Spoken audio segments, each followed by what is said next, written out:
to yet another very exciting episode of the Friends Talking Fantasy Podcast. We're so glad you're here. My name is Charles, and with me today, as always, is my lifelong friend and co-host, Dylan. I'm ready to talk some fantasy with my friend, Charles.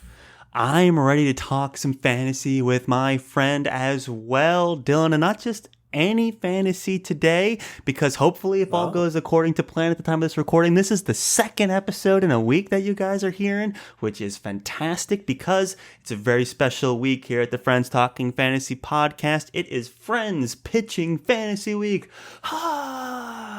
Because people are loving it, and we love to record them. A very exciting time in the Friends Talking Fantasy universe where we figure out, hey, what book should we read next? You did such a fantastic job pitching your books earlier in the week,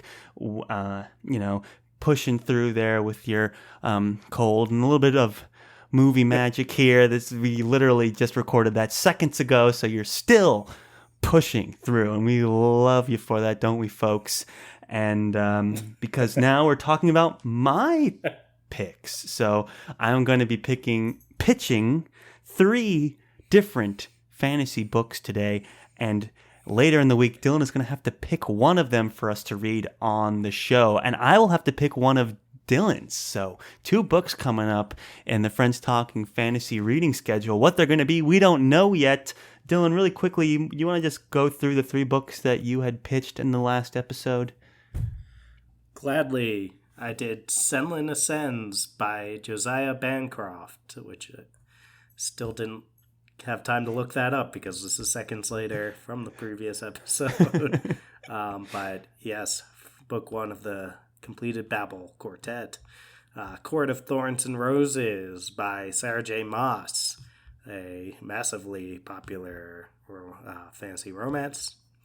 And also The Maleficent 7 by Cameron Johnston, a fun, grim, dark romp, if you will, brought to us by our buddies over at Angry Robot Books.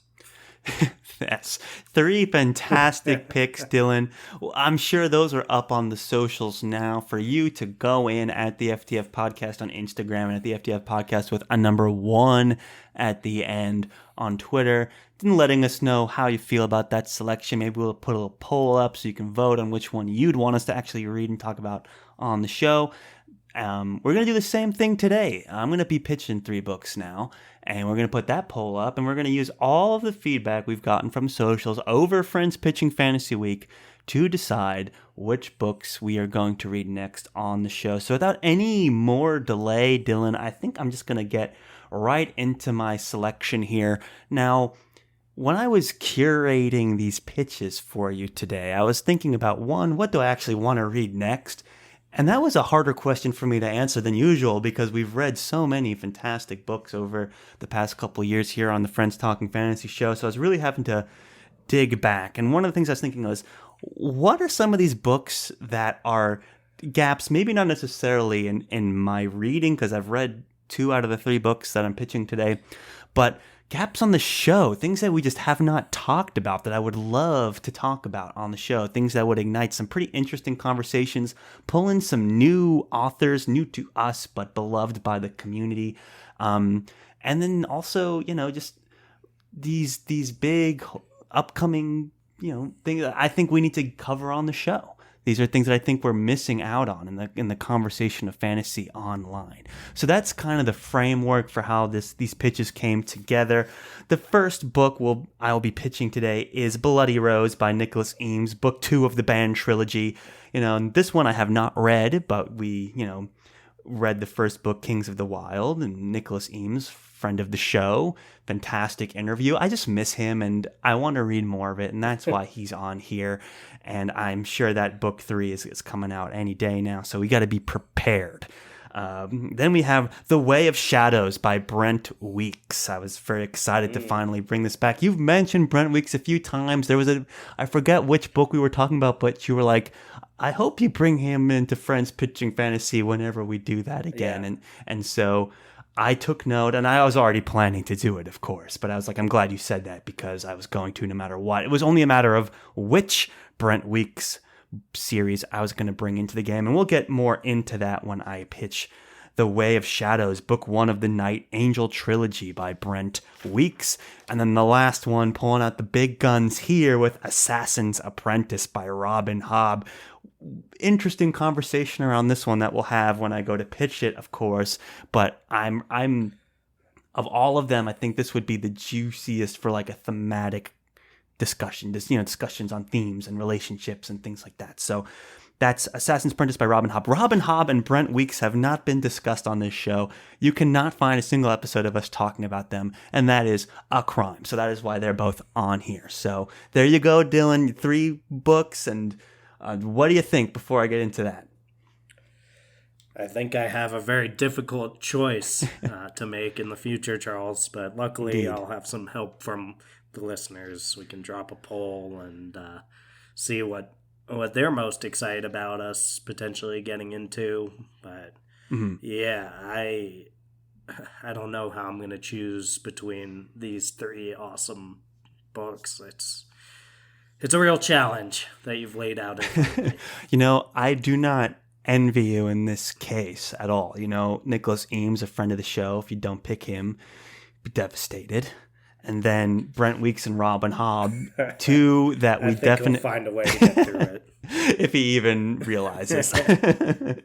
And then Brent Weeks and Robin Hobb, 2 other classics. I can't imagine walking away from one of them, which you have to do through nature of Friends Pitching Fantasy. That's the game. So hopefully these pitches will help you at least inform your decision, Dylan. That's what I'm here to do today. And then also entertain the listeners and encourage them to go over and throw their opinion into the proverbial hat that is our Twitter page. So let's not delay any further. Let's go ahead and get started. The first one that I wanted to bring up is Bloody Rose by Nicholas Eames. And I recognize that this one may have a little bit of an uphill battle ahead of it in terms of which book you're going to pick, Dylan, because, we are familiar with Nicholas Eames. Of course, we've had him on the show. He gave a fantastic interview. He had really glowing things to say about our episode on Kings of the Wild. You had pitched Kings of the Wild to me, and now here we are, me pitching Bloody Rose to you. This is a wonderful moment here, and I wanted to make sure that this had its moment to shine, and we considered reading it, and that you really do give it a thorough consideration against these other 2 titans in the industry. And that's for a variety of reasons. But, to get into it, I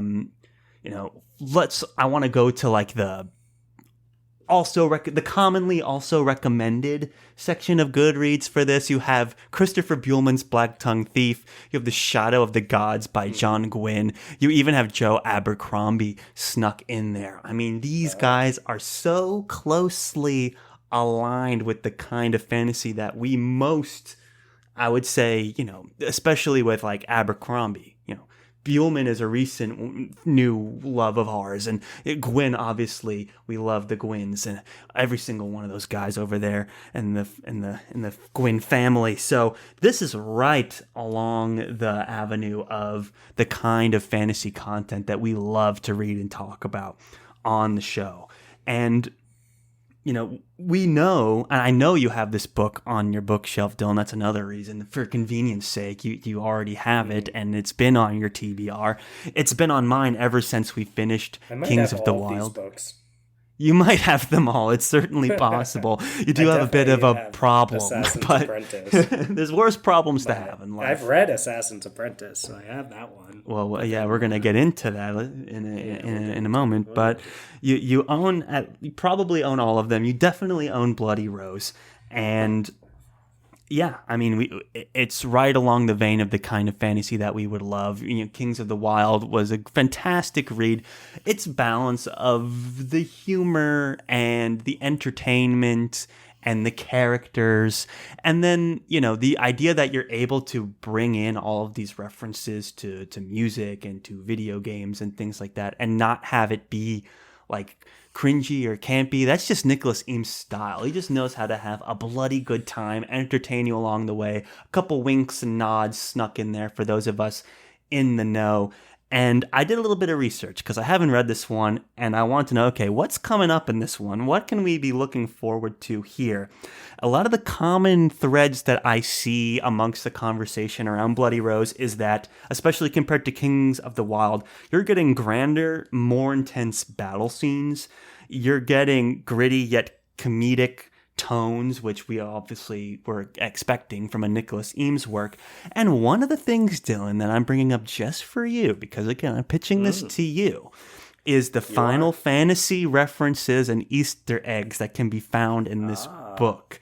I've been told that there are many, and Patrick, very, prolific reader and reviewer, had mentioned he's also a Final Fantasy fan, and he was listing a bunch of Final Fantasy Easter eggs that he found in this book specifically.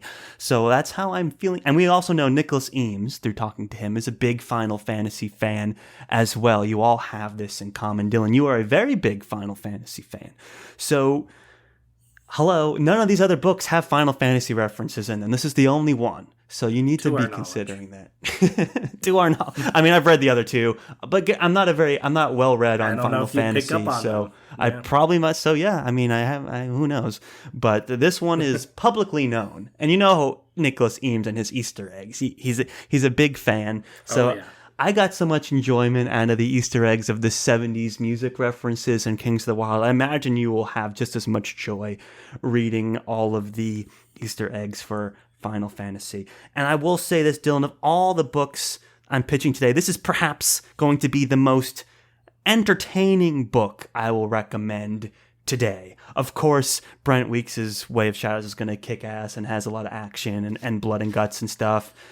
Assassin's Apprentice, you dwell a little bit in the misery, but we love that sometimes, a la King Killer Chronicles sometimes, so in its own beautiful way. But this one is just going to be the most on its face entertaining, and that's really the standout thing for this book, obviously beyond our budding relationship with Nicholas Eames. And then, of course, we need to be prepared for book 3, budding like a rose. Exactly. You got it. Possibly the most unnecessary interjection in the history of the show. But I'm glad someone's listening. You got to weave them in for the fans, but I'm glad you also picked up on that too. Just a little Easter egg a la Eames, just trying to weave stuff in and see what people will catch and find out.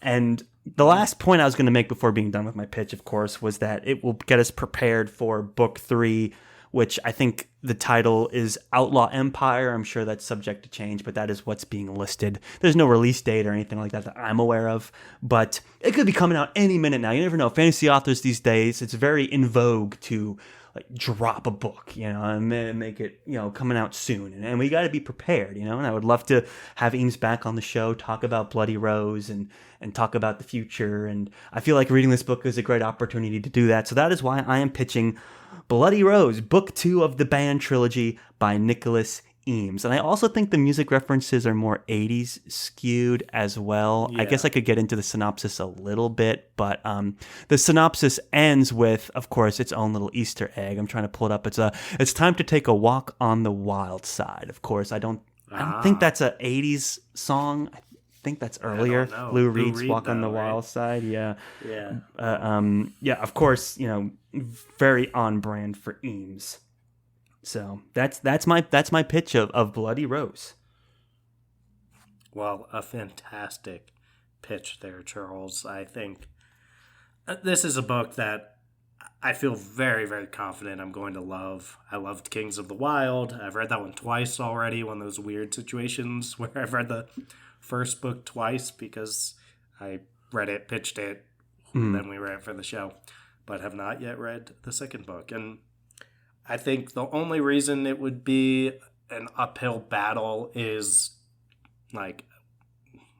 it's a second book, and we know what's our listeners have already heard a lot of our thoughts on Kings of the Wild.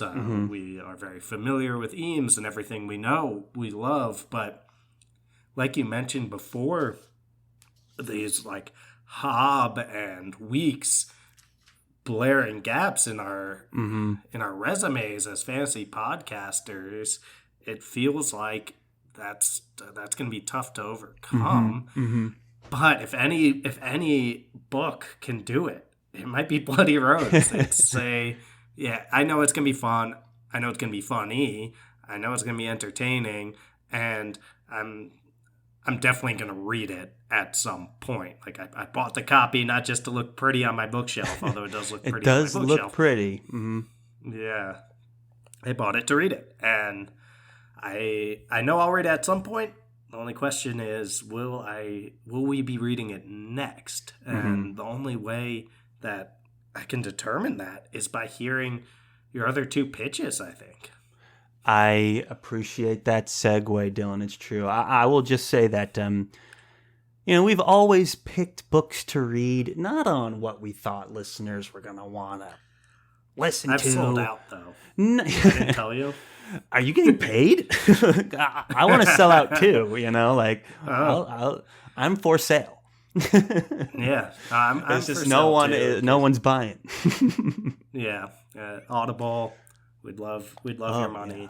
Yeah. And we will completely sell out, just tell us what I think to the say. other thing I want to mention is on the cover of Bloody Rose, it says girls just want to have fun, in which I think is a funny little shout line for the book, because obviously that I think is an actual 80s song reference. And then of course, like, what's different from the last book, this one is it takes place with the infamous Bloody Rose, who is a woman and it was kind of a important character in the first book, so I don't want to get too into the plot in fear of spoiling the first book for anyone that may not have read Kings of the Wild, but just know that there's I probably should have started with the synopsis, so I won't get too into it at this point, but basically incredible concept hook where bands are groups of mercenaries for hire and they get like celebrity status and they have these cult of personalities a la rock and roll bands, and that's that winning formula by Nicholas Eames, and we're going to get more of that, but it's going to be evolved, it's going to be different, new characters in the future, new references to pull from, new Easter eggs to generate, so a lot to dig into there. So yes, we've talked about and discussed Kings of the Wild, but there's going to be a lot of new stuff to dive into, and we know we love this author, we know we love this world, these characters, this premise, and it's time for more. I mean, it wouldn't be the first time we've read a sequel, and far from it. So that's my pitch for Bloody Rose by Nicholas Eames. And now to capitalize on your segue, Dylan, the long-anticipated pitch for... I don't know if you're capitalizing on it if you talked for 3 minutes. I'm desperately pulling back into it now. I'm talking about The Way of Shadows by Brent, Weeks, Book 1 of the Night Angel trilogy. Now, I don't think this is the first time I've pitched this. For a long time, fans of the Friends Pitching Fantasy series and Friends Talking Fantasy as a show... I think this was within the first... Multiverse. The multiverse. I think this was one of the very first Friends Pitching Fantasy was me trying to get you to read Brent Weeks, and there was a reason why that came to my mind way back in the very beginning when we had so many more books to possibly choose from and read, like even Patrick Rothfuss was still a gap in the show's history at the time, and Joe Abercrombie was a gap in the show's history at the time. What? I think I pitched Rothfuss. You did, and I did choose that one, but it was still a gap at the time, okay? So this just goes to show you how far back me pushing Brent Weeks is, and there's a very specific reason for that, and there's also a specific reason why you didn't pick it, which I thought was fair, was that this is like the natural next step to something like Mistborn, and that's how I got into this series. Now, I'm going to learn from my first pitch. I'm going to start off with the synopsis for this book, for those of us not familiar with The Way of Shadows or the Night Angel trilogy by Brent Weeks.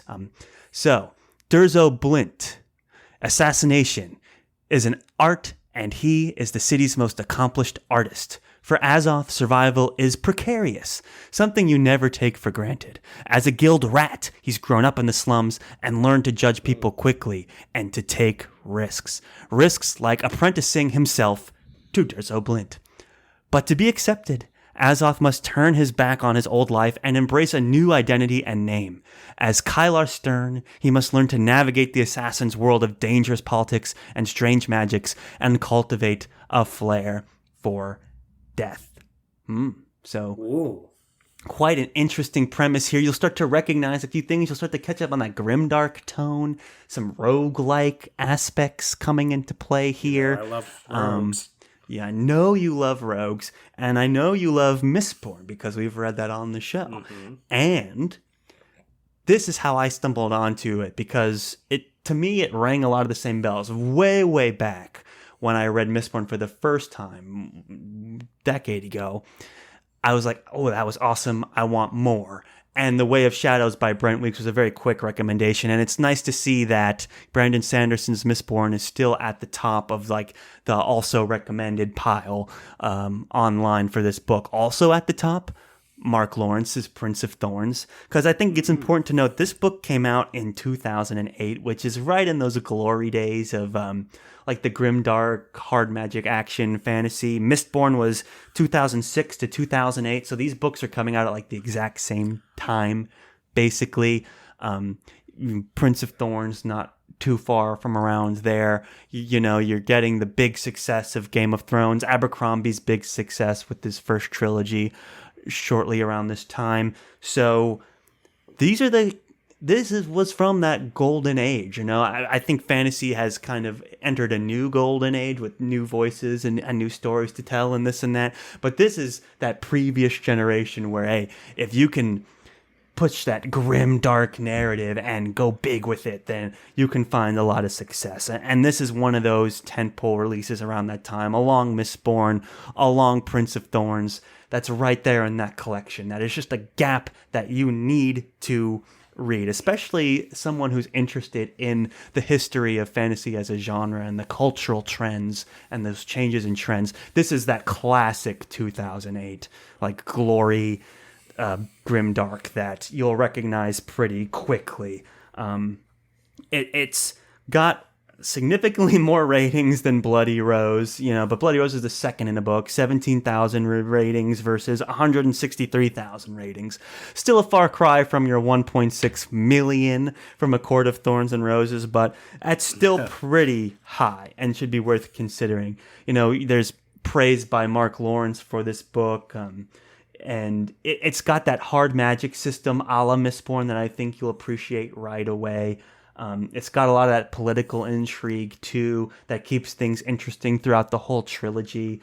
And I think of all the books I'm pitching today, it is perhaps the bloodiest and most grimdark book that I will recommend. So that is how this book will bloodier than the book that has bloody in its title. That's an probably. I know it's going to have big grand battles, so from that point of view, from like body count, probably not. This is a much more personal story.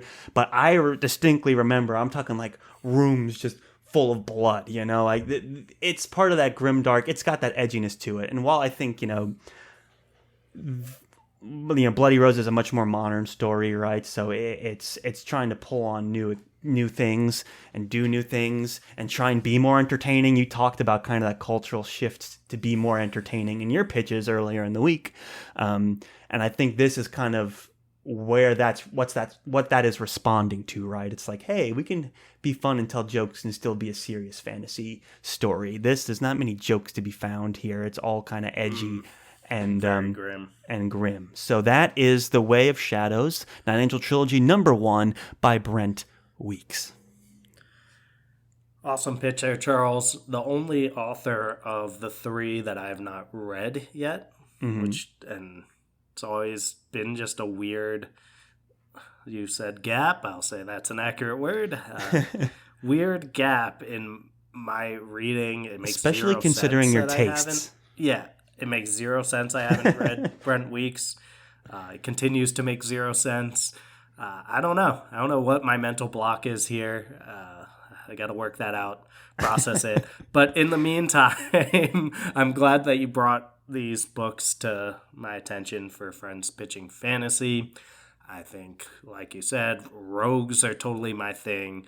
Grimdark, I consider myself a big fan of the subgenre. All those books you're naming that are in the category of like similar books I've read all of them, and it definitely is a book that it feels like past due that I get to it.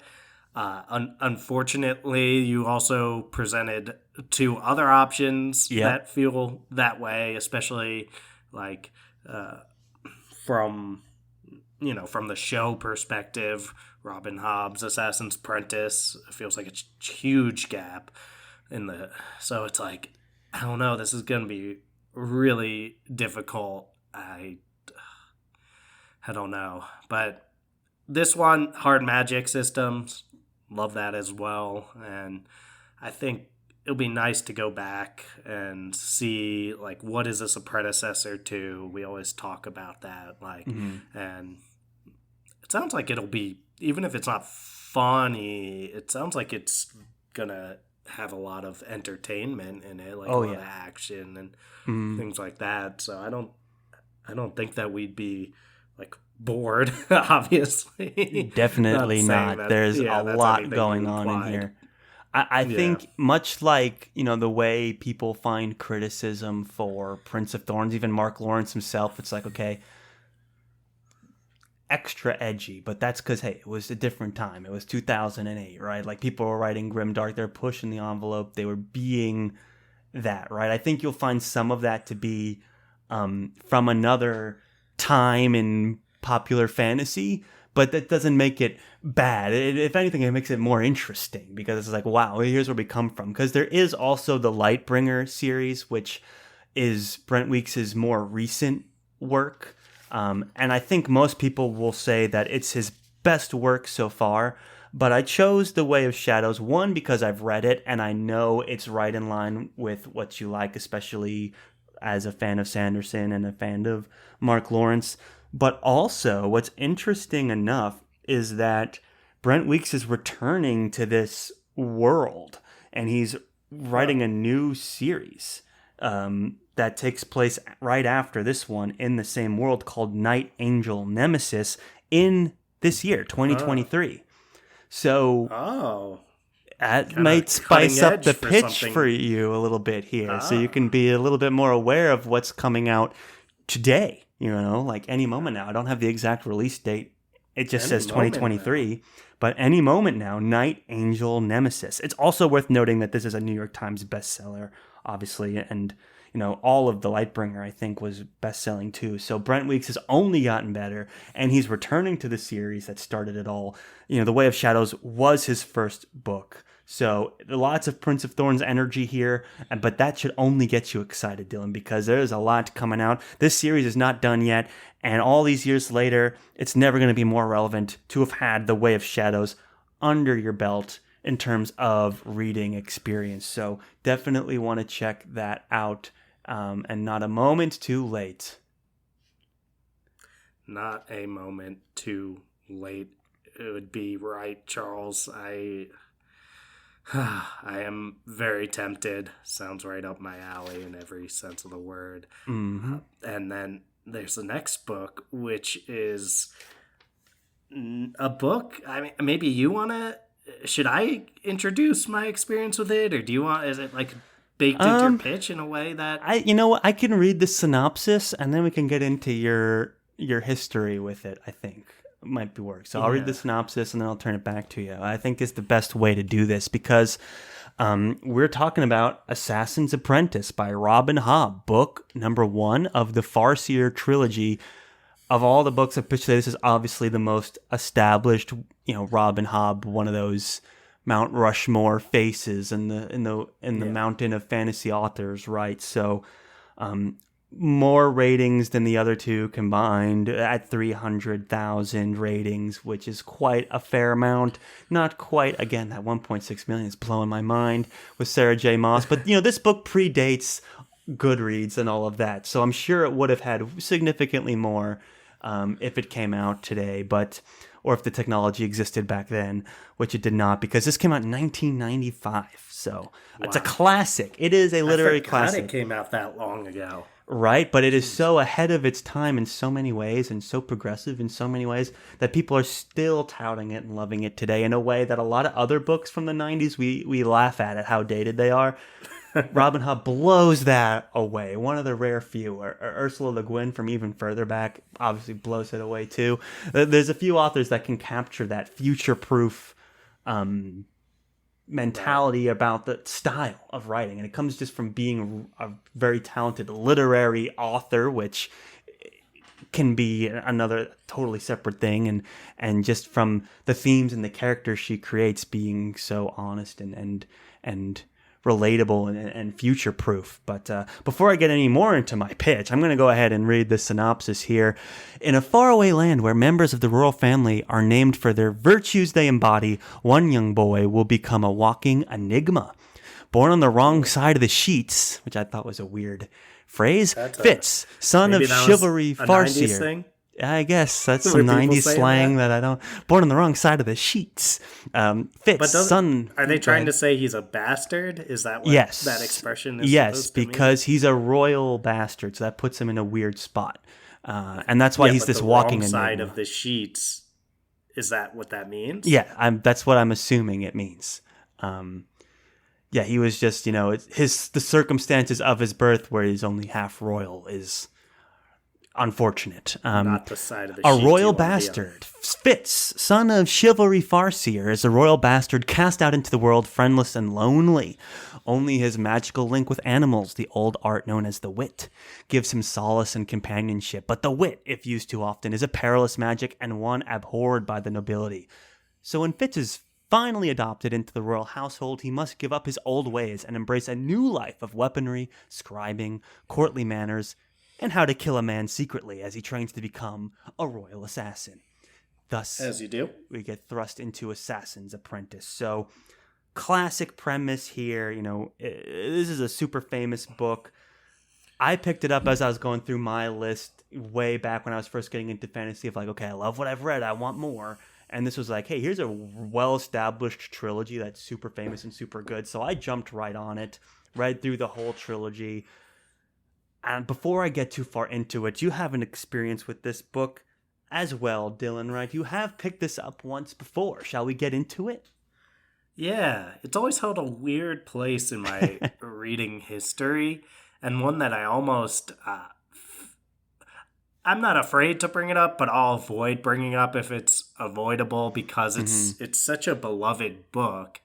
And I read it when I was first starting to get into fantasy, really. It was probably one of the first books I picked up after A Song of Ice and Fire, and it's called Assassin's Apprentice, and maybe I just came in with some different expectations about what it was gonna be like, but I remember I found it pretty slow and kind of plodding for me, and I was the inactivity of the protagonist kind of irked me in a way where I was I don't know if this book is for me. And it wasn't that I thought it was a bad book. I was just I don't know, maybe this is just isn't one that I'm gonna fall in love with. And I did finish the book, and it just, I don't know, it didn't leave me dying to get into the sequel, so I never did. And then, more time passed. I think it was actually later that I read The Kingkiller Chronicle, which is a book that gets compared to this one in terms of its focus on a particular character, and its poetic writing and the willingness to really get in there when it comes to some of the more tragic parts of a person's life, all that kind of stuff, and kind of the recounting of a first-person narrative, all that stuff. And then Kingkiller Chronicle became maybe my favorite book in the genre, right up there with Abercrombie's work. And it's I don't know. I was always what am I missing when it comes to Assassin's Apprentice? And that's years and years and years ago at this point. Right. Over a decade. Oh, yeah. which is weird to think, but I've probably changed a lot, and what I expect from fantasy books has probably changed a lot. And this is one that I'm reaching a point where I'm like, is it time that I return to this book and give it another try? Because I don't know. And all these people who I feel like have pretty similar taste to me love this book. So I don't know. I want to find out. Was there something I was missing? Did I go in with the wrong mindset? I don't know. So So it's that's well said, Dylan. There's a couple things to unpack there because it's true. You know, all the also recommends are the all-time greats. You got Abercrombie, Lynch, Rothfuss, like those are the top recommended. And I would probably say Patrick Rothfuss is the closest thing I would recommend with Robin Hobb's Farseer trilogy, which is like one of your all-time favorite books. Yeah. So there is obviously a strong connection there. I will say that all of your criticisms way back in the day from the book, if you want to call them that, are valid. This book is famous for being slower paced. Fitz is famous for being a bit of a miserable kind of character, fantasy's favorite doormat, as he is often lovingly referred to. But there is something going on here with Assassin's Apprentice and the whole trilogy. I think this is one where if we chose it, we would have to read all three books.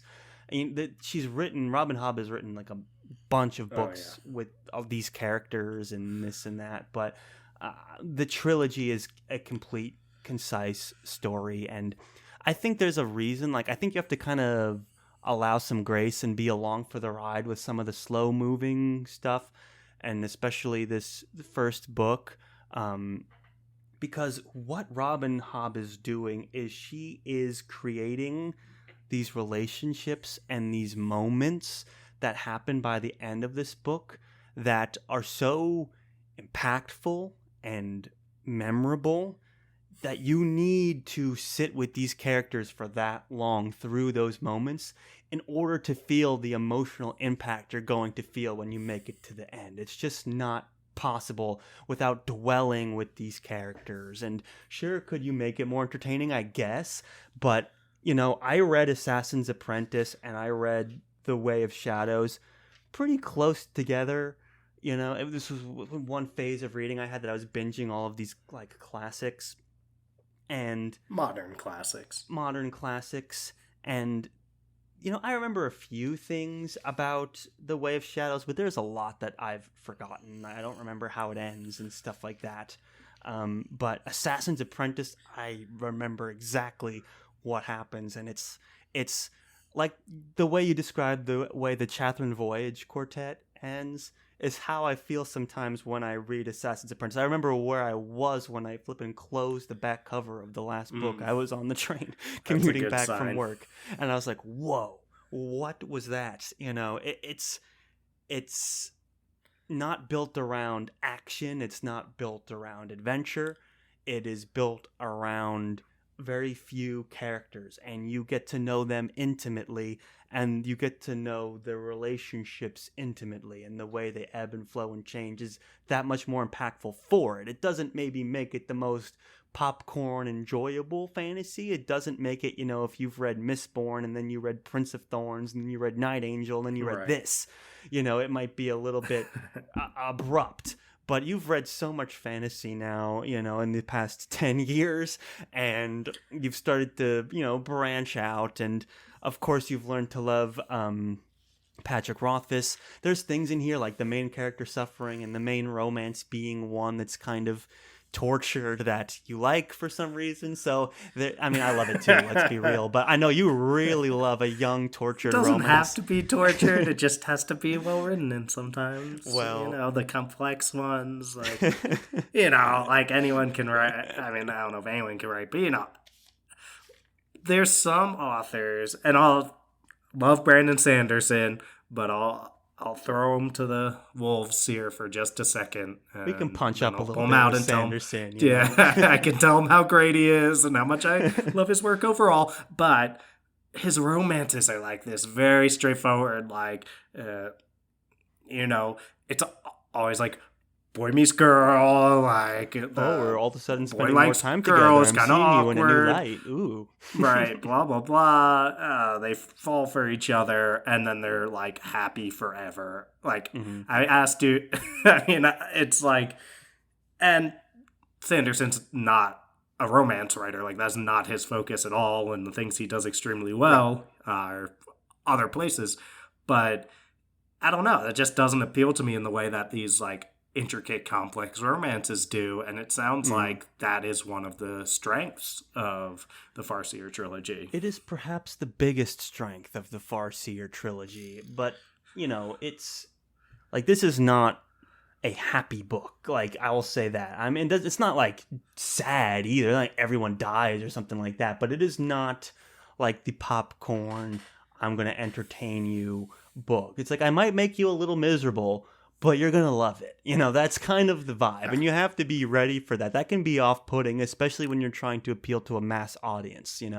Like, why are you making me sad? Why is this character failing at every turn or being taken advantage of at every turn? Like, why would you think I want to read something like that? I want to read Harry Potter, where he wakes up one day and he's like super rich and like super famous and like, he kills the Dark One and this and that. It's like, that's what I want to read. This is not that, so you have to be I'm ready okay for with that, that. which I think you very much are. And Mark Lawrence said it best in his review of Assassin's Apprentice. He says, what Hobb does best, quite possibly better than every other fantasy writer, is build, Ooh. develop, and breathe life into relationships. Which, do I need to say more than that? He also says a little bit earlier in his reviews, some elements of Hobbes' fantasy are fairly old school, but written with a modern style and a literary skill that one almost never used to see in fantasy and is still hard to find in the genre. Now, Dylan, does a modern style and literary skill remind you of anyone? Maybe a Patrick Rothfuss, perhaps? Because their use of language is like respected for the same reasons. It's like, wow, they're bringing this literary focus into their writing style for fantasy. And they're very good at it. Like, they're really talented literary authors, which I feel like is a super huge bonus sometimes when you go into reading fantasy series. Like, everyone has great ideas and they're great storytellers and great world builders and things like that, but to be a literary talent as well, like Ernest Hemingway, you're like, whoa, okay, like to be that is like rare. It's skillful, and that is where Rob kind of stands out from my other two picks today. Wow. It is, perhaps the most famous, you too tight? well-respected, and literary accomplished book of all the ones I'm praising today. So that's it. That's Assassin's Apprentice by Robin Hobb. And highly recommend. It's funny that you bring Night Angel and Assassin's Apprentice up as two of your pitches in the same Friends Pitching Fantasy, because Night Angel is also about assassination, right? And I feel like Night Angel is probably what I thought Assassin's Apprentice was gonna. It's literally also a person who becomes an Assassin's Apprentice, right? Like Right, Night exactly. Angel. Yep. So, Exactly. like, you have two books that could have been called Assassin's Apprentice, and they are just drastically different books. And I think if I picked up Night Angel, it would have been exactly what I was expecting out of a book called Assassin's Apprentice, right? It's like this action-packed, intense book about learning to become an assassin and killing people and all these roguelike tendencies going on and thieving and blah, blah, blah, Yep. right? Yep. And then I pick up the Farseer trilogy and I'm like, that's not how this was pitched to me at all. But now I'm having it pitched to me in a drastically different way, and it sounds way more appealing. And I think it's funny how much your headspace going into something can impact how much you enjoy it. Even like the amount of times I've heard people be like, oh, I would have loved this book if it weren't so hyped up. Right. And there's part of me that's like, I wish we could not punish books for being hyped like that, but there's the other part of me that's like, that's a very natural human reaction. You go in expecting something. I do that with one movies way, and TV shows all the time. Yeah. It's like, too many people recommended it. I don't want to check it out. It's just like, what? For some Yeah, reason, and I don't know if me, that's been... Yeah, I don't think that's been the problem with Farseer, because I did try it, but I just think expectations drastically, well, I've said drastically like 3 times, they heavily impact your perception of something that you read, and I think mine are calibrated this time. So I feel like if I chose it, I'm likely to have a very different experience, and it makes it very appealing because I want to like it, right? I wanted to like it the first time too. I feel like I'm missing out by nature of not having been someone who loved this book. Right. I feel And like you can't if force you're yourself, ready but- to accept Robin Hobb into your heart, then this will be a very rewarding experience for you, especially if we make it all the way to the end, which I'm going to require that if we pick this, we have to read all 3 books, because I do want to talk about the ending. I do want to get your reaction to that. And I think that's what all the, maybe the slower parts of book 1, I think, are paying off by the end, so it's like, I want to talk about the payoff. So that's it. It's just a matter of where your state of mind is at. I feel like if you think you're ready for this, I think this would be a great pick. But there are 2 other fantastic picks on here as well that you have to get through. And to recap for those listening at home, the 3 books I pitched today are Bloody Rose by Nicholas Eames, Book 2 of the Band Trilogy, The Way of Shadows by Brent Weeks, Book 1 of the Night Angel Trilogy, and then Assassin's Apprentice by Robin Hobb, Book 1 of the Farseer Trilogy. 3 interesting blended books here, 2 assassin books. There's a couple interesting things going on in these picks. I have no idea what you're going to choose. I'm excited, though. I'd love to read any of these again, so really looking forward to your reactions and your picks later on in the week as we finalize our next reads and Friends Pitching Fantasy. Well said, Charles. And the listeners do have an opportunity to try to sway me. I won't just go with whatever gets the most votes, but if I see a certain book getting a lot of votes and others not, I'll consider that in my decision. So keep an eye out on our social media. And I think the last time we ended up picking the ones that got the most votes, I think. Didn't we? Maybe. Don't hold me to that, listeners, but I'm pretty sure we did. So there you go. There's precedent there. Yeah. Check them out. Yeah, either way. I think my poll was very close. Yes. Between Yours had 2 of almost the a books. 50-50 split for 2 of them. And mine was a breakaway, I think. Yeah, I think so.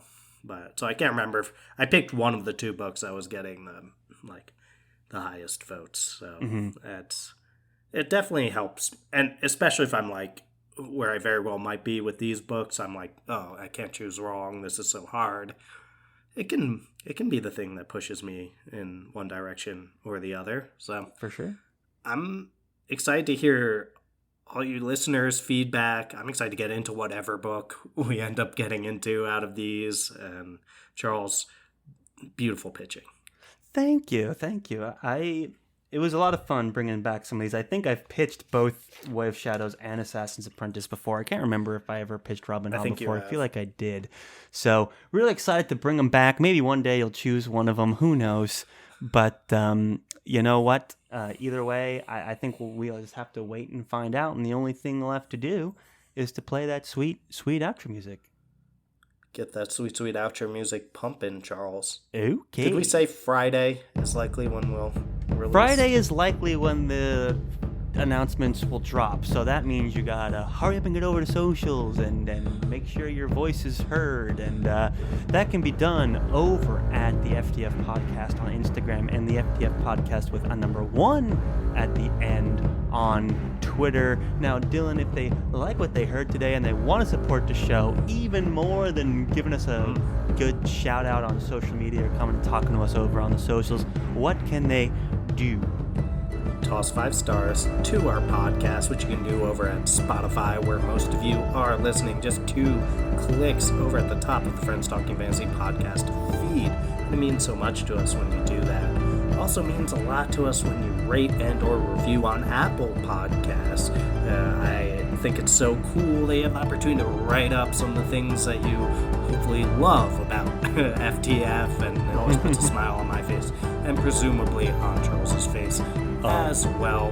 Presumably so.